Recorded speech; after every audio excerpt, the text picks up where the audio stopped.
How Boys Become Men, written by John Katz. Two 9-year-old boys, neighbors, and friends, were walking home from school. The one in the bright windbreaker was laughing and swinging a heavy looking bag toward the head of his friend, who kept ducking and stepping back. "What's the matter?" asked the kid with the bag, whooshing it over his head. "You chicken?"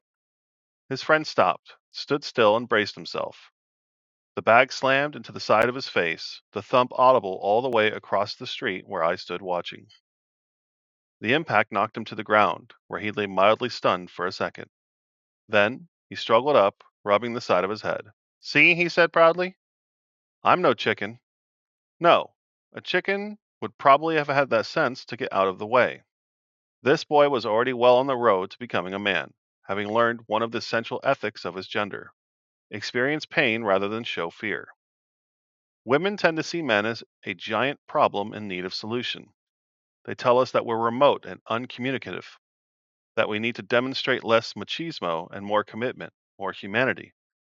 But if you don't understand something about boys, you can't understand why men are the way we are, why we find it so difficult to make friends or to acknowledge our fears and problems.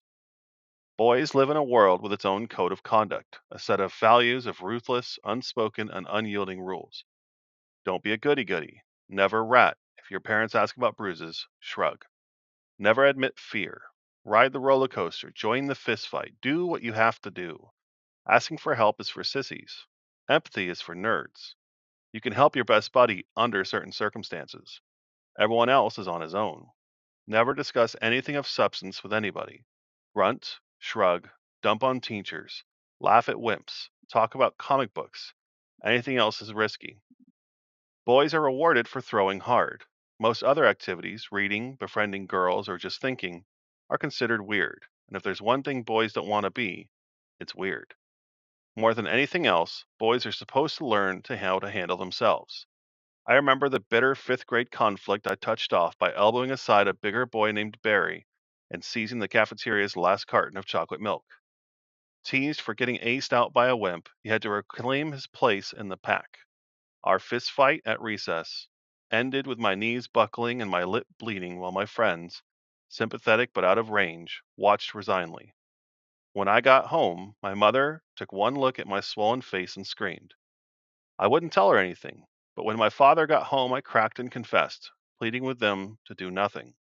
Instead, they called Barry's parents, who restricted his television for a week. The following morning, Barry and 6 of his pals stepped out from behind a stand of trees. "It's the rat," said Barry. I bled a little more. Rat was scrawled in crayon across my desk.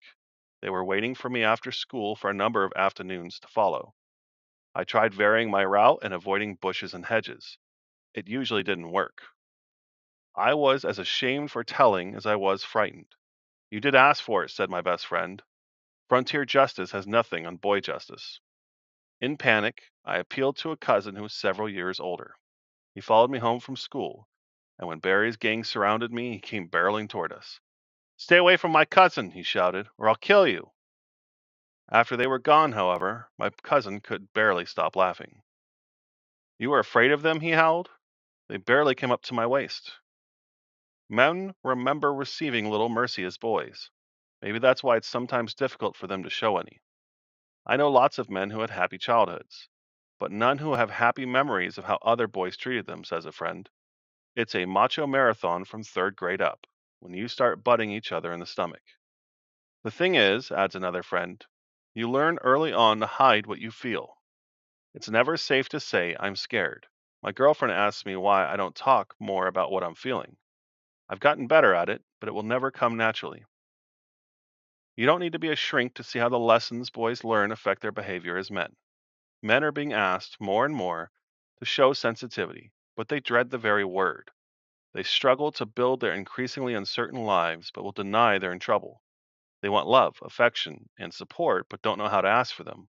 They hide their weaknesses and fears from all, even those they care for. They've learned to be wary of intervening when they see others in trouble. They often still balk at being stigmatized as weird. Some men get shocked into sensitivity when they lose their jobs, their wives, or their lovers. Others learn it through a strong marriage or through their own children. It may be a long while, however. before male culture evolves to the point that boys can learn more from one another than how to hit curveballs. Last month, walking my dog past a playground near my house, I saw three boys encircling a fourth, laughing and pushing him. He was skinny and rumpled, and he looked frightened. One boy knelt behind him while another boy pushed him from the front, a trick familiar to any former boy. He fell backward. When the others ran off, he brushed the dirt off his elbows and walked toward the swings. His eyes were moist, and he was struggling for control. "Hi," I said through the chain link fence. "How you doing?" "Fine," he said quickly, kicking his legs out and beginning his swing.